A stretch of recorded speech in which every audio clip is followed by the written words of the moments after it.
Sunday, September 8th, 2024.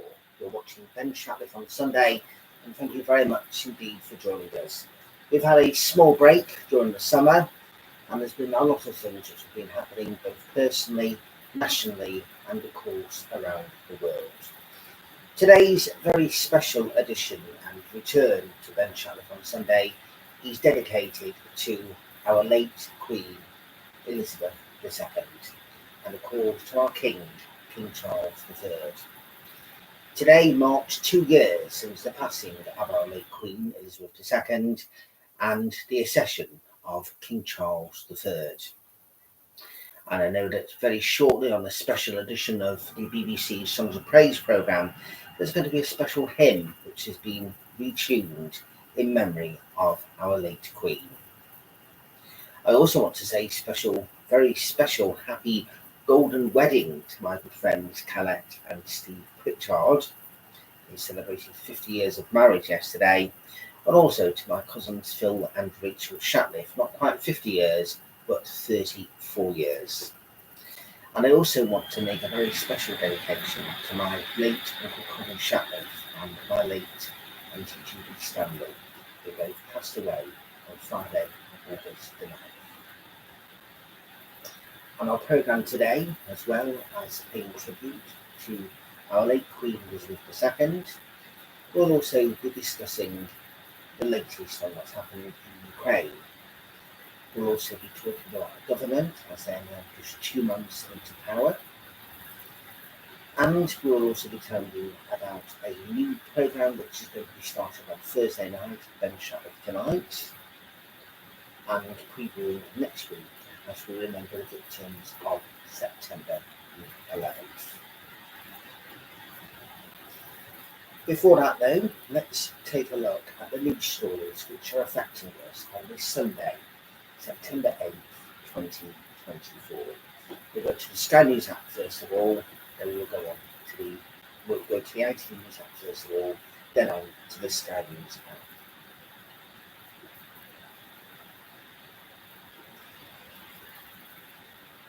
There is something cheerful to begin with, and that is that the Post Office campaigner Sir Alan Bates has married his partner Suzanne Serco on Sir Richard Branson's Necker Island. The wedding day was officiated by the Virgin Tycoon on his private island in the British Virgin Islands last month, the Sunday Times have reported. Sir Richard reportedly invited the couple to the island after Sir Alan, who's 70, said in an interview in January, "If Richard Branson is reading this, I'd love a holiday." The wedding came as a surprise to the new Lady Bates, who's 69, who had to wear a patterned sundress she had packed for the holiday, the newspaper reported. And Sir Richard told the Sunday Times it was an absolute joy to play a small part in Alan and Suzanne's love story. And I know they will continue to spread the beautiful light they share with everyone around the world. We wish them all the very best and sincere congratulations, because we all know the horrors of what happened with the Post Office scandal.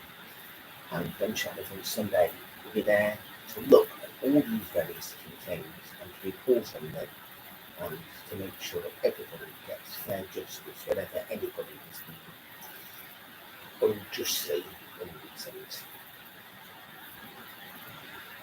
As a sad news, a body has been found in the search for a woman who went missing when swimming in Warby Bay in Edinburgh, the police have said. Jenny Hastings, the wife of former Scottish Rugby international Slot Hastings, has been missing since Tuesday, when she went missing in the Firth of Forth, according to her family.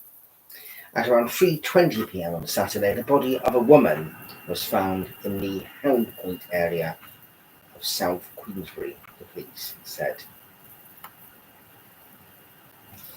As we've already mentioned, we'll be coming on to in a few moments, across the road from Balmoral Castle is the little church that meant so much to our late Queen Elizabeth. It's small in size and there are just a dozen or so pews, but Crafford Church has had so many monarchs sit at the very front for family weddings and regular Sunday morning prayers. Today, His Majesty King Charles did what his late mother would do every Sunday morning, during her summer stay at Balmoral Castle, will drive over the River Dee and cross the A93 and attend the Sunday service. But today, September 8th for him, is what February 6th used to be for the late Queen, her Cecil Day. Not a day to rejoice in becoming monarch, but a day to reflect on the passing of a beloved parent. British and American spy chiefs have discussed efforts for a ceasefire and hostage deal in Gaza, as well as threat posed to both countries' securities by China and Russia in a rare public statement. MI6 chief Sir Richard Moore and CIA Director Bill Burns warned world order is under threat in a way we have not seen since the Cold War. Let's look at the Sky News app now for some of the stories on there, which will most likely be very, very similar. But what is breaking from Sky News that the Health Secretary has been facing questions on Sky News after a shocking report on the NHS. And children's health is facing a deadly crisis with life-threatening illnesses, obesity, eating disorders and infectious diseases soaring, as shock new government report reveals.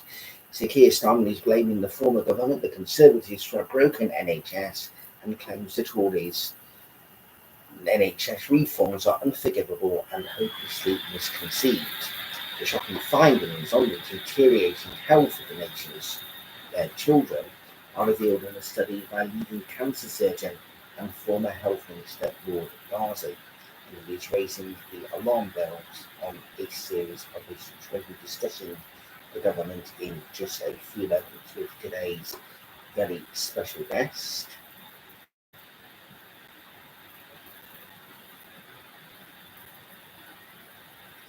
There is also a manhunt which is underway after at least 7 people were injured when a gunman opened fire on cars on a highway in Kentucky, causing scenes described as a madhouse.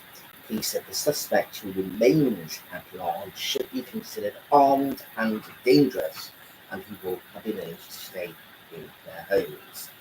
The shooting happened near the small city of London, America, not in the United Kingdom, about 75 miles, which is 120 kilometres south of Lexington, at about 5:30 p.m. local time on Saturday.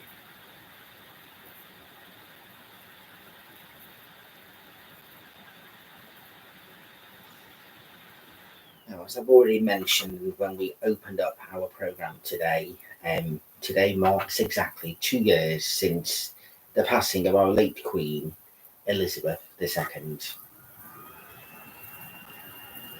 I'm sure that many people, including myself, were shocked and upset, very, very upset at the time when the Queen passed away. It marks the end of one era and the beginning of a new era. The Elizabethan era came to an end and the Carolingian era started. The Queen had been, Her Majesty, been head of state for 70 years. It just included the United Kingdom, but she was head of the Commonwealth as well, which meant for many, many other countries as well. Places like Canada, Australia, and islands on the Caribbean, and many others.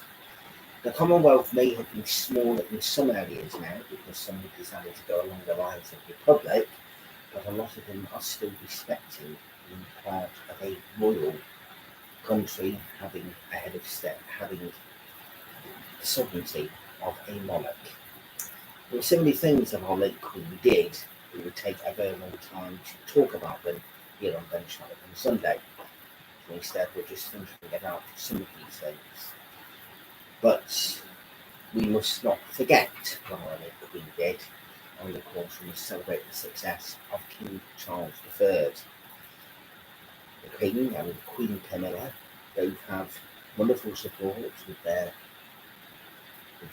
son of Prince William, the Prince of Wales, and his wife, the Princess of Wales, and of course their children, Prince George and Princess Charlotte and Prince Louis. I do apologise. And of course they've also got stepchildren as well, who are also supported, plus of course Princess Royal and the new Duke and Lady Duchess of Edinburgh, Edward and Sophie. So there's many support there for our wonderful royal family, and long may our wonderful royal family continue doing what they do to support Britain and also to support the world as well. So always be forever in your debt. Whilst we have been off air, the situation in Ukraine has much worsened. This week alone, there have been severe attacks in many cities in Ukraine, such as well as Kyiv, but also Lviv and many other cities where people are dying. Many people ask the question, what exactly will it take before Western leaders will finally do something, not just supporting Ukraine, but actually finally do something to end this war? There's a situation this week where almost an entire family was wiped out. The father survived, but the wife and the 3 children were murdered by Russia. One thing I will say in this is what would happen if Russia attacked one of the Western countries? Would that then make them wake up, smell the coffee and do something? Ukraine needs every help. The freedom from Ukraine frees the rest of Europe, frees most of the rest of the world. So it is time the Western leaders did more and said yes, that those weapons can be used to attack Russia, but also actually went in and did something for the people of Ukraine. So our thoughts and prayers for peace, stability, freedom, and of course for independence for Ukraine are there constantly. We are now in the 3rd month of the Labour government since the election which took place on Thursday, July 4th. As I read before, they're saying that the NHS is broken, but there's also been another very, very serious issue which is affecting millions of pensioners across the United Kingdom. The announcement at the end of July that the winter fuel allowance is being cut unless people are on pension credit. It's a pleasure now to welcome my father, Frank Shatliff, who's just going to come on and join us just to discuss in relation to these actual issues. Now, welcome back again to the programme. I've already mentioned earlier on in the program as well about family bereavements on both sides as well. So it's been a tough time for everybody for over the last month or so. Just before we were going through some of this, the announcement came about the winter fuel allowance, which is being cut. You would have been eligible to get £300 now that you've turned 80. Which is £100 more than what would ordinarily be got, and that's because of the married couple, both over the age of 75. This doesn't just affect you, but it affects millions of others. And they're saying that if anybody is receiving pension credits, and also trying to advise people about getting pension credits, then they are okay. Many people have also raised the concern that there might be people that might be in a very privileged position or might be okay because they might have loads of savings and therefore wouldn't need to get that winter fuel allowance. But it doesn't cater. It's not everybody. Not everybody is in that specific scenario.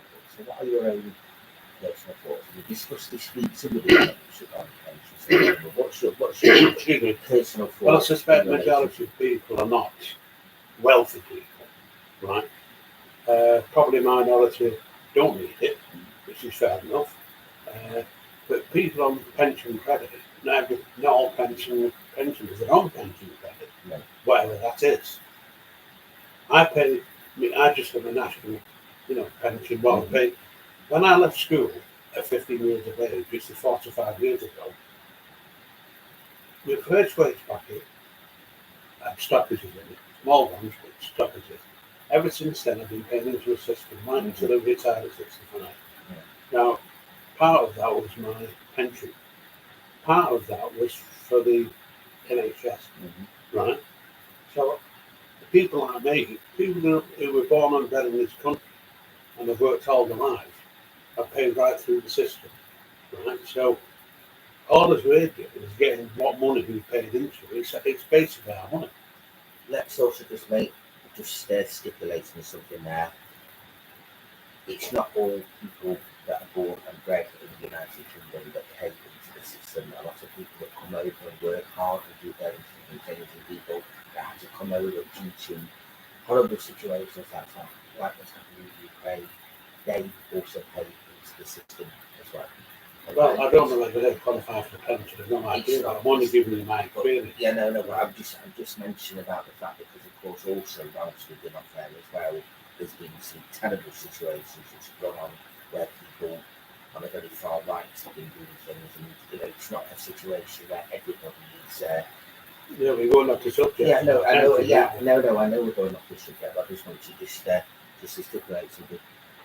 But also, though, there's been something else which has been said as well, which has been hinging on about the fact that they're saying that making it look as if the pension, which everybody's entitled to, that does pay into it, they're making it sound now as if that's a benefit.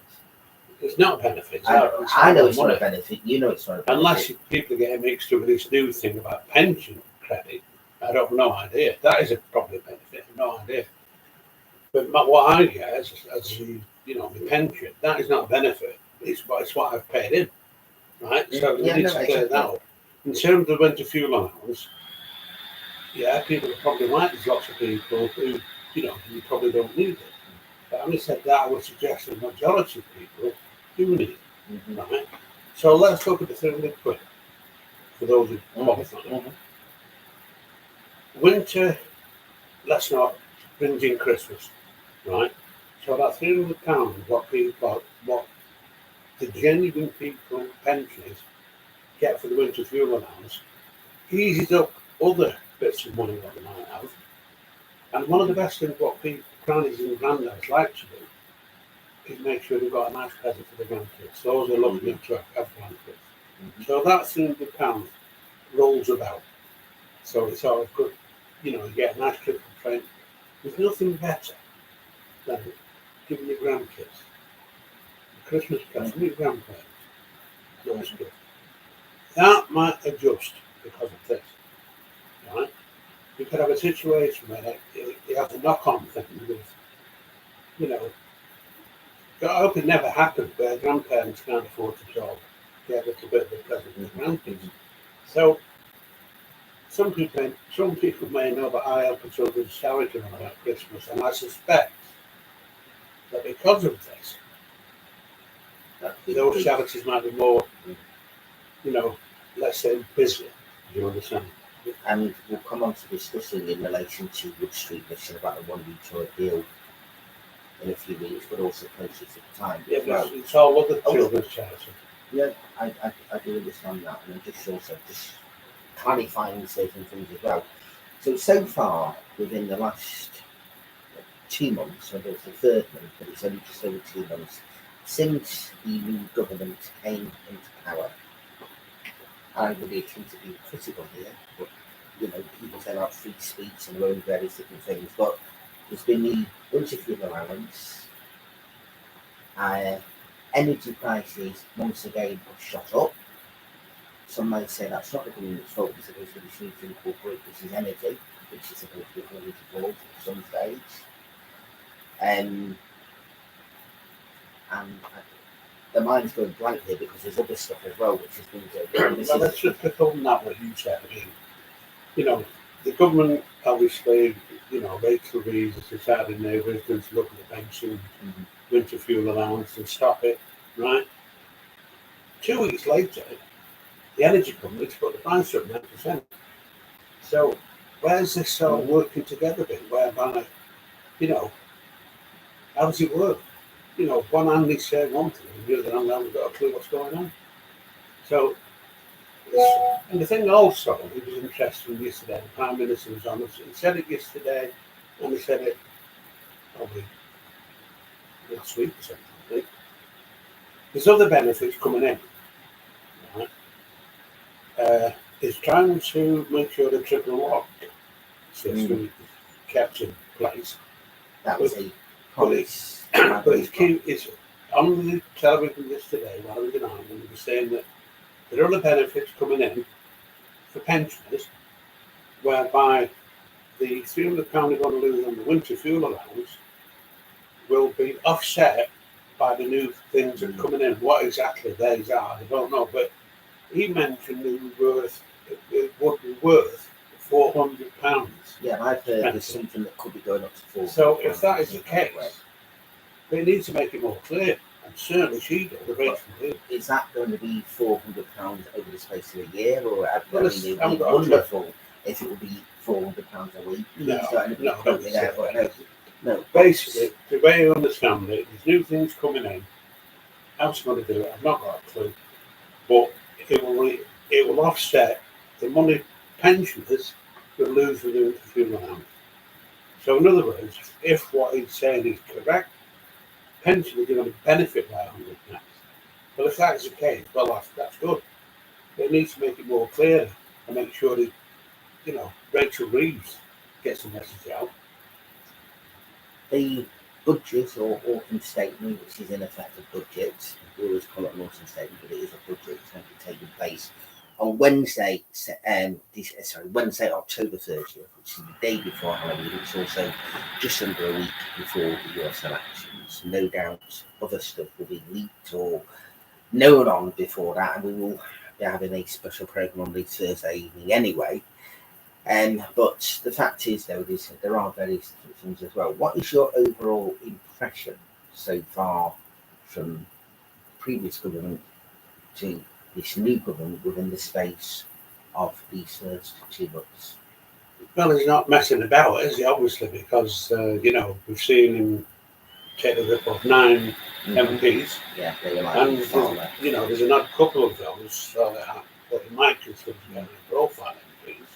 They didn't mess about with that. No. So it'll be interesting to see what happens with the thought next week about the winter fuel allowance. Definitely will be interesting, because but I know there's lots of MPs who come from, let's say, areas that are not as financially secure as other areas.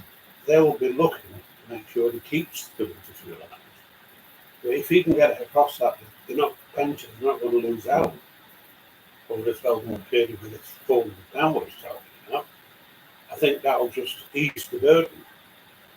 What's your thoughts on the latest thing now which is being said in relation to the fact that the NHS is broken? Now, I said there was other things as well, because there's probably the same time it was announced in relation to the winter fuel allowance, it was also announced that there's going to be a massive pay increase for both the rail workers and also for the junior doctors.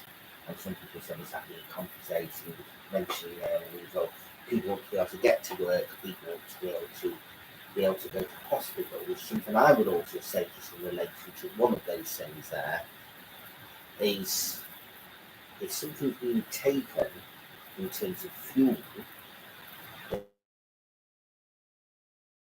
that are very elderly, ill, then happens then, okay, yes, there might be more doctors and various different stuff, and there is need to be more doctors, but is it not going to cause further crisis then if certain people at a certain age are then going to be in the hospitals due to the fact they can't put the fuel on? But what's your thought about this so-called broken NHS? Well, personally, I think it's a lot of trying, right? Because when you reach a certain age, both me and your mother, we've never used the NHS as much over the last 6 or 7 years, probably longer than that, and we've never had a problem as such. We've had to wait for appointments, right? But the thing is, the NHS is not built purely and simply for people who think they've got a sole right to be first in a queue, right? Yeah. That's it. I mean, in terms of this thing about waiting on trolleys, I've waited on a trolley, right? And I've got there, there's other people before me. I don't expect to jump to a bloody queue because right? So I wait on a trolley. Don't bother me, right? And the most important thing is there was always somebody with me, right? So this myth where you left. Some people might have been. I don't know. It all depends what hospital they go to. Certainly, ones I've been to. Well, I can't fault it. I had to go to North Manchester General Hospital last Sunday morning with pain in the gut, and I seemed to do the triage within minutes and go early. But and then I received that in the consultant. Said it's a small hurry, but I was still home within a few hours. And okay, there was other people waiting, and sadly, whilst I was actually there as well, though, I did see somebody abuse a doctor by being, rather nasty kind of thing. And I thought there's no need for that. Bearing in mind this person was under the influence of something and had two people that were actually by their side because we're seen as a potential danger or liability. But all of these people are all humans. The doctor did me a very, very, very good service. Our own personal doctors as well. You can't fault them. Well, I can't, right? Other people might have bad experiences, and those are the people like the press and the news and everybody else like to speak to, right? You want to put everybody on a downer. And whether I'm exceptionally lucky, I don't know.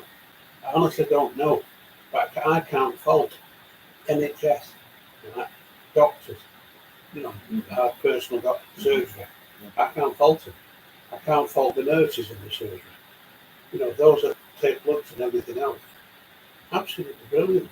And the thing is always knocking the NHS is broken. It must make the staff in the NHS. It must make them feel bloody awful, quite honestly, because obviously it's their job. And people are saying they're going to live down there. When somebody is constantly making something look bad or making something look down, that makes people feel down as well. At the same time, it moralises people. So therefore, people can have bad experiences, but people can also have good experiences as well at the same time. We've already mentioned about today's anniversary of when King Charles the accession date thrown in our late Queen Elizabeth II. You're a couple of years older than the King. What's your thoughts on how he's done over the last 2 years? I think it's an exceptional partner. People might disagree with me, particularly for certain parts of it, but that's that. I grew up with the monkeys. I grew up in a terraced house, right? Family of 5 of them. And I remember in 1952, coronation year, right? Working family, and we had decorations up outside, celebrating the fact that we won the coronation. And that's it. Just like we did last year as well. As I say, I don't do a monkey's what people think. It's what I do and what I think. Simple, really. Exactly. It's what was interesting yesterday was the Prime Minister being interviewed in Ireland about the national anthem. That's something I wanted to raise actually as well. And he was asked, what do you think about the interim manager not singing the national anthem? So he said, well, I'm singing a national anthem and that's all that matters to me. And it's quite right. We've had a Swedish manager, we've had an Italian manager on England, right? I never saw them singing the national anthem. And what was interesting really about people tend to forget about, the Irish had an English manager, Big Jack Charlton. Yes. Right? Now, did he sing the Irish national anthem? Who cares? I was reading into this situation regarding the new England manager, the new manager, the men's English football team yesterday, and I believe that he's had both English and both British and Irish nationality. And I thought, well, maybe he's decided he's not going to sing the national anthem because he's got dual citizenship. It's okay. In that scenario, you can understand. But I actually read the reasons as to why he decided not the England manager. The reason why he's decided not to sing the national anthem, and bearing in mind the Irish manager is not from Ireland, so he didn't sing the Irish national anthem either. But it emerges that he was a player playing in Ireland, he decided he was wanting to concentrate on the game and not to actually sing the national anthem. He didn't used to sing the national anthem in Ireland either. He decided to follow suit whilst he's a manager of England. Personally, my own personal opinion, I think that is a little bit twaddle because, okay, you can be concentrating on the game. Many other people at various different functions would go on around the world, not just here in the UK, but around the world. There might be a serious meeting going on or a very serious event, and it can begin with the national anthem. And therefore, people will sing the national anthem, whether they're about to then give a big speech about something or regardless. So, as far as I'm concerned, that particular reason, I'm not buying that personally. That's my own personal opinion. No, but I can understand that, but you are representing that team, aren't you? as long as the team sings, it's up to bed. Don't. Some don't. It's better now than what it used to be. Well, Gareth seemed to get it right, but they've all seen it, both the men and the women in the recent one, which is as it should be as far as I'm concerned. And one of the final things I've already mentioned earlier on, and of course it's still ongoing what's happening in Ukraine. The message this week has been to try and make sure that these weapons are actually allowed to be used. Do you think the West could be doing much more to try and get things sorted out so it doesn't continue being where it's now, or it's even further? Well, I think the West has supplied quite a few weapons already, but supplying weapons and not being able to use them is a bit of a myth. It's a bit silly, really. But it's like lending somebody some money, but you can't spend it. Exactly. So I don't know. This is a very similar kind of thing that was used back in the war when they were saying about America supplying stuff for the rest of the Allies for Britain, but then they were saying what we spend in various different things, it was able to be used. Thank you very much for coming on. So I've got a couple more things to discuss, so you can stay with, or if you wish to. Well, thank you. Right, okay, thank you very much. Right, a few more things just to talk about. It's been an extended edition today so far. We've not even given the closing theme yet, so it's still going. Please continue just to stay with us. Thank you to my father, Frank Shatliff, for joining us.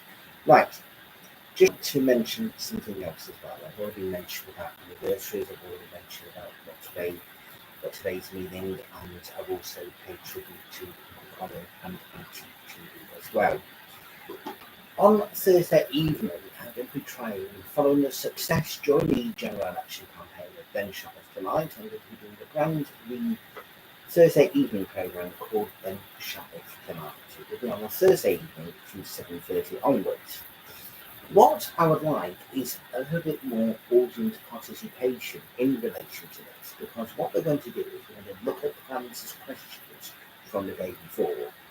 Now, we're coming up to conference season very soon. The Green Party conference was in Manchester yesterday, but this particular weekend I stood outside with a preview for Ben Shatliff on Sunday. That's the first time I've actually properly been in the conference centre for 10 years, but it doesn't mean to say there's any terms of frontline politics on that side. So I know we do very lucky enough to have quite a few younger viewers who are watching Ben Shatliff on Sunday.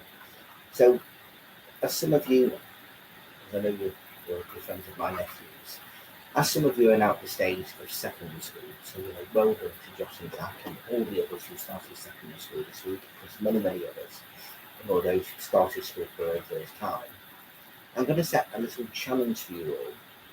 If you watch Prime Minister's questions, say the first 15 or 20 minutes, because they're like the most vital part, and that is when the leader of the opposition asks the questions to the Prime Minister.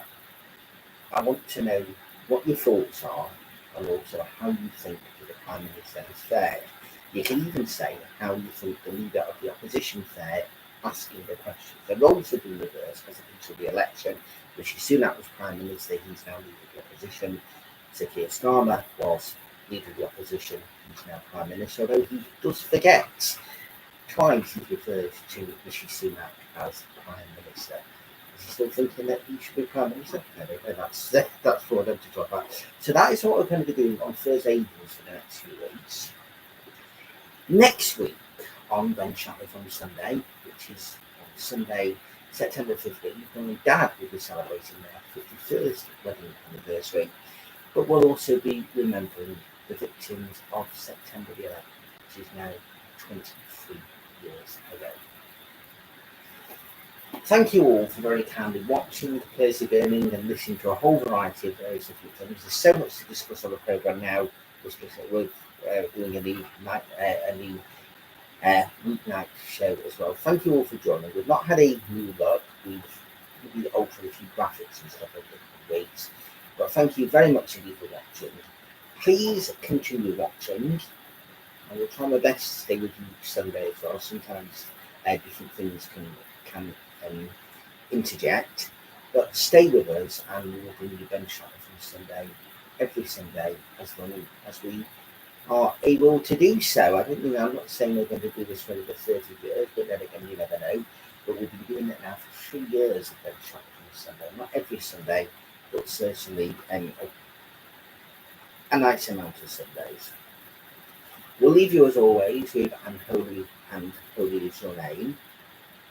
But please like, please subscribe, and the more we do, the more we can do. From me, from everybody else, God save the King. Thank you for joining us.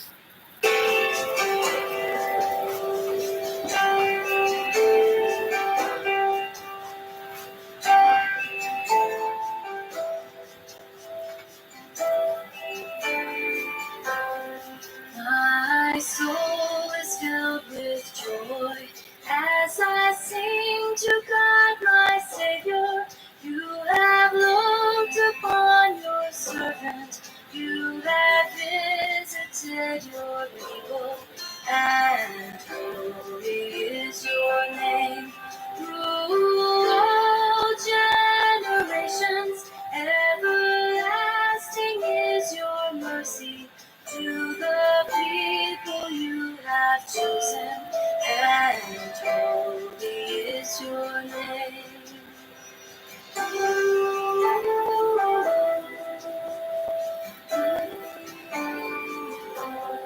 I am lowly as a child, but I know from this day forward that my name will be remembered. For all who call me blessed, and holy is your name. Through all generations, everlasting is your mercy to the people you have chosen, and holy is your name.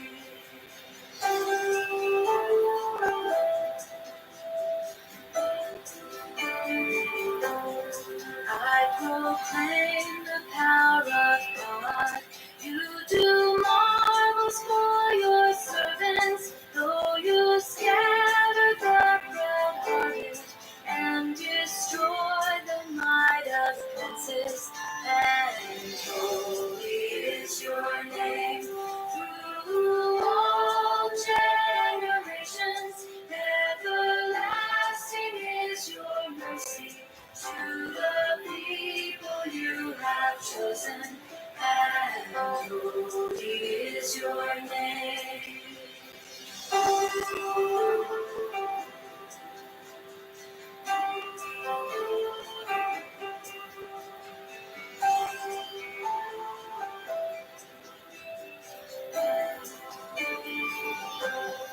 To the hungry you give food, send the rich away empty. In your mercy you are mindful of the people you have chosen, and holy is your name. Through all generations, everlasting is your mercy to the people you have chosen, and holy is your name. In your love you now fulfill what you promised to your people. I will praise you, Lord, my Savior. Everlasting is your mercy, and holy is your name.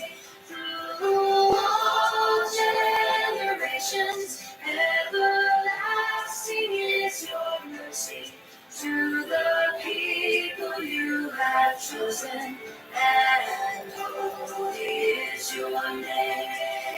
Through all generations, everlasting is your mercy to the people you have chosen, and holy is your name.